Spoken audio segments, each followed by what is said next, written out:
All right, it's game day. It is freezing. I'm talking like it got down to the 30s last night. Tournament's already been going on for about 30 minutes. There's one person down below me. This is that hard bottom area I was at in practice where I was catching them. But I've been kind of slow to move around and really look at anything here, just simply because, to be honest, it's so cold right now. Water's down to 57. I had it at like 62 in a few places. Water's so cold right now, I don't think the fish are gonna start moving until the sun comes up and hits.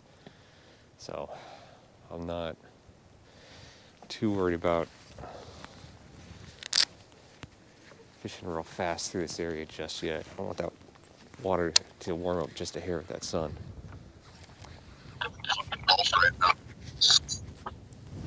I may pack up and head further north and try to find better protected water.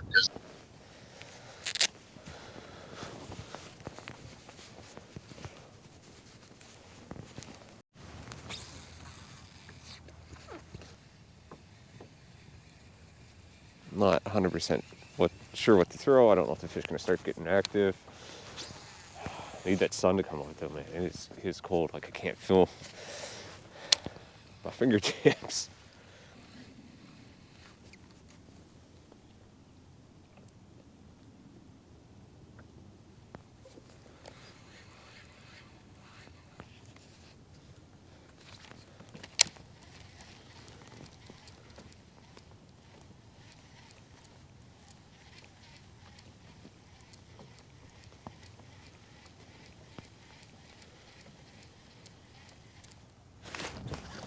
Hey.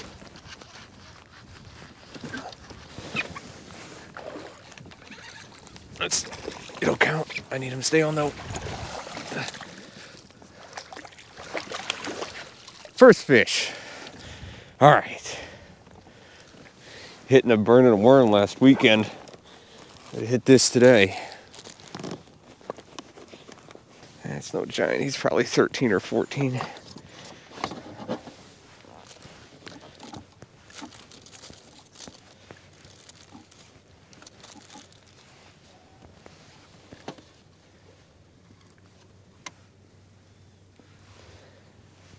And a half.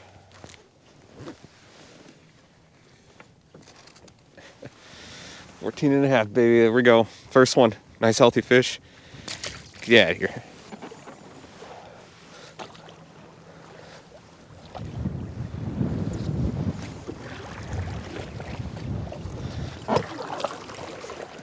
All right, didn't get it on camera. Here you go, 15 and a quarter. They're hitting the swim bait. Funny thing about today is that the wind is supposed to die down as the day goes through. It was like 20 mile an hour this morning. Should get down to like 10-15 this afternoon. Cold isn't the problem, it's the wind.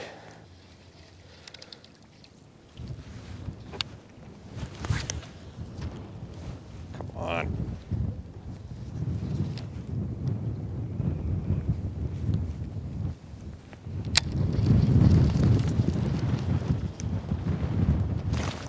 Oh. I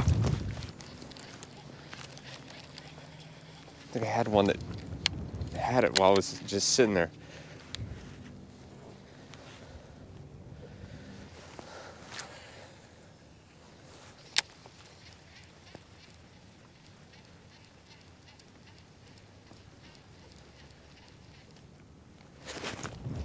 There's one. Stay on.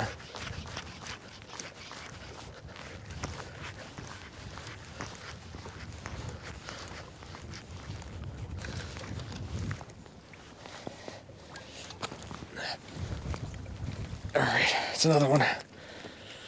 Ooh, this one's fat.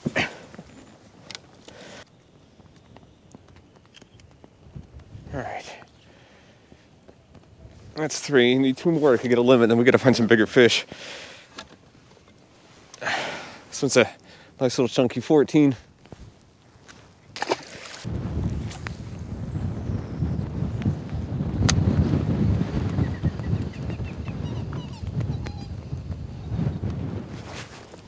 Oh! I had a bite. I had a bite. He took the worm. All right. All right.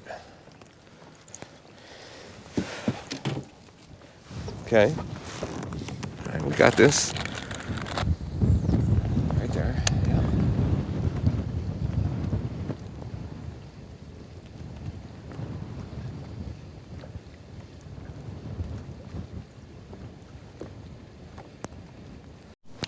All right.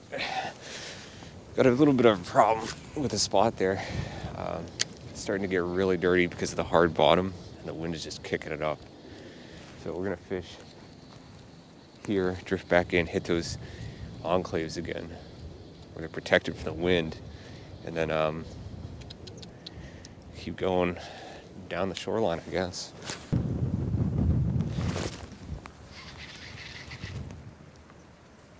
No. I stuck on wood. That came off. For sure had a bite there. He grabbed it and ran to the left. Yeah, he took the bait. All right, so there was a fish there. All right, so Woody's got the lead right now. He's down here to my right. He's saying the fish are bigger ones have moved up, looks like. Decent ones. But I found some cleanish water. Thought about making a long run. He said, yeah, I don't know if I'd do that. Then he caught one right next to me, so I think we're gonna follow his advice and stay on this side, but fish some of these lanes in this semi-grass, because it looks like that's where they're hanging right now.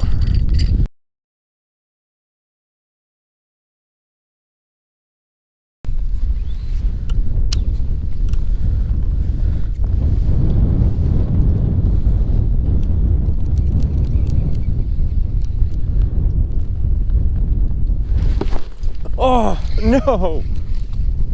No! No, no, no, no, no, no, no. It broke!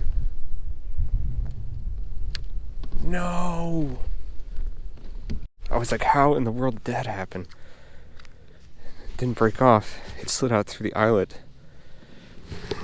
Well, I'll change over to this trocar hook, which has a sealed eye. And that won't happen again.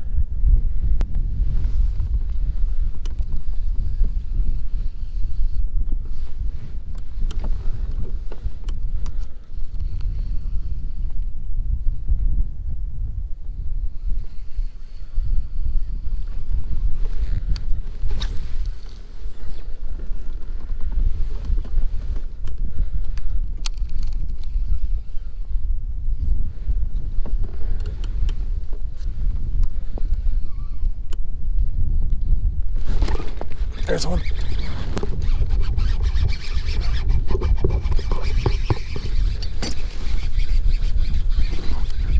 Oh no, it came off. It came off. The hook never came out. The hook never came out.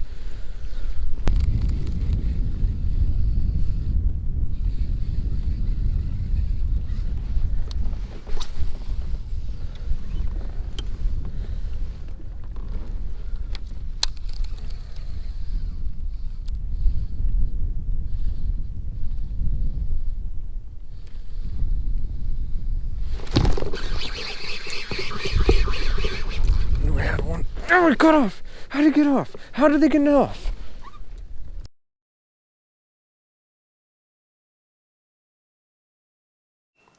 Okay, and that's that. That's how the rest of my day went. After those 3 missed fish and another blow up on topwater that completely whiffed. Like, I saw the wake and he exploded and completely whiffed on the little swim bait, which I was having so much success on early in the morning. That was it. Fishing was done. The last few tournaments have been like real rough for me, and you know, I believe that fishing takes a certain. I think fishing, in my opinion, takes like 70% science, 20% skill, and about 10% luck. And that 10% is real important to securing a winner or doing well, because you can do everything right, but if the fish just don't want to bite or aren't there that day, or they've moved on from practice or something like that, then it just, there's not much you can do. You just have to adjust. And when just things go wrong like they did on Saturday, it really kind of eats at you. So it kind of ate at me, and I really just kind of gave up for the first time in a long time. But I wanted to kind of break down a little bit of, what's happened this season and how it kind of relates to my belief in that. And I think I'll make another video completely on the breakdown of competitive kayak fishing and what some things it takes to be successful, and how much of that is reliant on skill, science, and then that luck factor. And for me, the luck factor has not been there for the last 3 tournaments. Like if I pull up the footage here from Claremont, or let's take a look at Claremont. I've got them out of order, but we'll take a look at Claremont. Like Claremont, I had the fish figured out on the lakes that I chose to fish. And this is where I had previously been the last time I was there. And we caught fish. I caught lots of fish that day. And I figured out exactly where they were off of the grass and how they were kind of hitting baits. They were hitting baits that were falling or just kind of laying there. They weren't necessarily chasing hard. They started school later in the afternoon, but it was so sporadic. But I caught fish all day. That was not the issue. Catching fish was not the issue. Catching the size I need was the issue. But the science was there, the skill was there. The luck to get them just wasn't. And this was the second tournament of the year, and I think I finished inside the top 10. But when you have a dominant, or at least in my mind, it was a pretty dominant first season fishing down the local trail down here, then this kind of is disappointing for you. The first season out of 8 tournaments, I cashed 5 checks. 5 checks in 8 tournaments. That's pretty good. I even cashed, I think, like 3 or 4 the following season when we got more people involved, and I probably would have won Angler of the Year again, maybe. I had a good chance at it. I thought I probably would have won it if I'd been able to fish the Robin tournament, but I had a death in the family that kept me from fishing that tournament. So I was out of first. I think Chris beat me by 270 points, which the way that they were calculating, I think I had to finish within the top 8 or 7. I think it was in the top 7, and I would have won it. But it's the way that it goes, and that's okay. But this is the luck factor I'm talking about. And it just was not there on Saturday, and it just really frustrated me for the first time in a long time. I got really frustrated with fishing. If we take a look at like the Headwaters tournament, same thing happened there. I did not fish clean in this one. If we take a look at the Headwaters tournament, I had the fish kind of figured out. I knew of a couple spots that I could go to. You have to find clean water at that lake, and I was in the right spot in my mind. I had I found some good stuff in pre-fish, and I was pretty confident in it. In fact, I saw some big fish. I just couldn't connect on them. There were multiple times here where I messed up. Like this instance right here was probably the biggest bite I had all day. And I saw the fish, I believe, afterwards, and it was a big fish. And the luck thing is I put a leader on my swim bait rod, or not my swim bait rod, but my little fluke rod, or the rod that I use for like these little swim baits. And I put a leader on just so I can get that stretch if I want to fish like a little jerk bait, or if I want to fish a fluke. Straight braid doesn't typically work so well. But I had that on, and I retied the leader the night before just to make sure that there was no way that anything was frayed or anything. I checked the line. I caught that one fish you saw, that little guy on here prior to this, and it broke. The line broke right at the knot, which made no sense because I double checked everything, but it may have gotten frayed somewhere or during something, or there's just a kink in the way that the knot was tied, but I thought everything looked good. And that's the luck thing that kind of screwed me on that. I saw bigger fish. I missed like 2 or 3 other fish that were decent size, and I saw one real monster that, I rolled up on it and it kind of nonchalantly swam off, and I just couldn't get it to hit.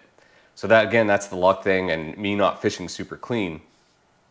And just to show you how the luck thing kind of worked for me sometimes, and how it can work for other fishermen, this is an old video, but here I'm going to be fishing at Fellsmere, and this is back in the heyday of Fellsmere. So if we dive into this video here real quick, let me get it set up.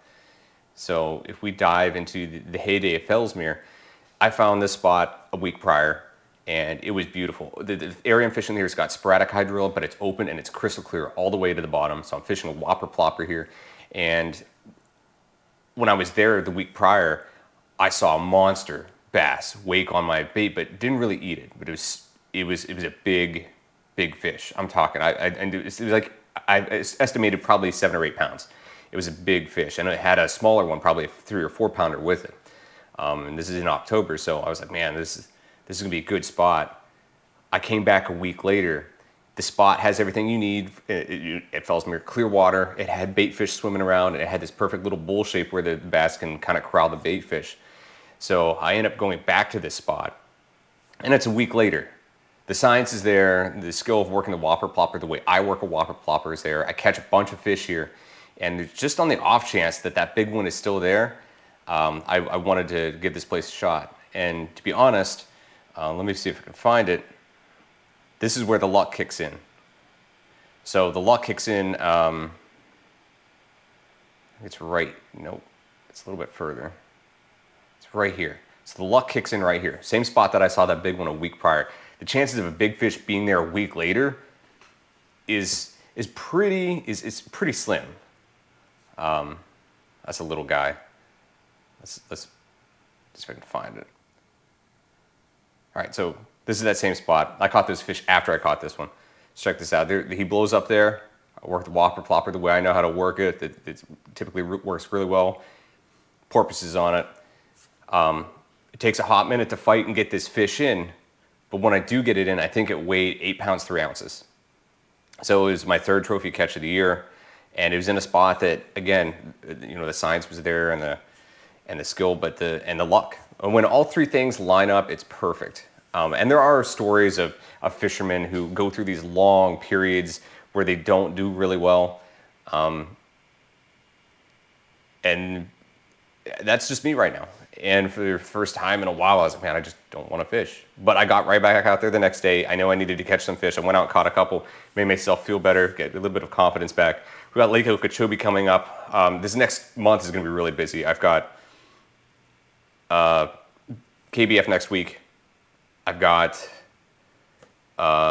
Okeechobee the week after. I'm probably going to do that. And then depending on how today goes, I may have the Hobie BOS up on Harris, which I've won on Harris before, and I've won on Okeechobee before. Obviously, the Hobie BOS is against a completely different crowd, and so is KBF. It's much bigger, a lot more people involved, a lot of pros, people who do this kind of professionally are going to be there. But I've got to give it a shot. Trying not to let what happened these first 3 tournaments really kind of tear me down, because it sucks. I'm a competitive person. I want to be competitive. It's not like to the point where I want to be competitive about everything, but when you do really well and then you have a slump, it really sucks. But that's the way it is. I'm trying to have a positive attitude about this one, but we'll see what happens in these tournaments coming up. We just got to get out there and give it a shot. And I think maybe not overthink things, maybe simplify things, like I've been trying to do. Just keep it simple, stupid, and do what I know how to do really well down here. So we'll see what happens. With that being said, stay safe out there, and if you guys are fishing any of these tourneys or say hi. It's always good to meet new people. Take care. I'll see you guys in the next one.